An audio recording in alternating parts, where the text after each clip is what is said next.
Yes, bana, hili ni movie la kutisha. Huruhusiwi kuangalia chini ya miaka 18. Bro, this time around we got big energy. Sasa wewe ambaye una bad energy, stay far away. Yeah. Na kama una bad energy, stay far away.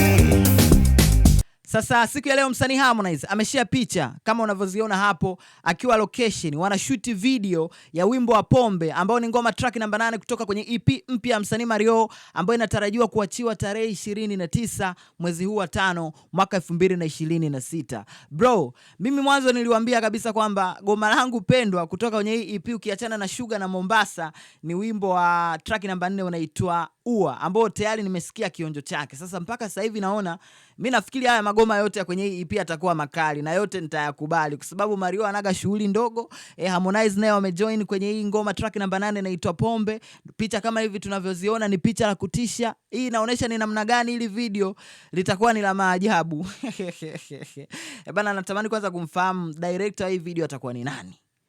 Atakuwa ni Joma, Folex, Kenny au nani? Unahisi director hili video atakuwa ni nani? Hebu drop comment yako chini ya hii video hapo. Bana, hili ni movie la kutisha shikagi zangu. Huu mwaka 2026 tumeshaumaliza tayari. Kuna kingine tumebakisha. Bana, big shout kwa Harmonize, big shout kwa Mario. We can't wait to see that. So make sure unaendelea kunifollow jamani. Kwa wewe ambaye unapenda stories za burudani, unanifollow hapo ili usipitwe na taarifa zote kuhusiana na update na ujio wa EP mpya msanii Mario ambayo inatarajiwa kuachiwa tarehe 29. Mimi naitwa Bounce, the number one entertainment content creator in East Africa. Kwenye hilo nafikiri washikagi zangu hakuna ubishi. Kama kuna yote mwenye pingamizi kwenye hilo, basi nafikiri kuna namna inabidi tukae tuzungumze vizuri. Mimi nishamaliza, nawapenda sana washikagi zangu big time.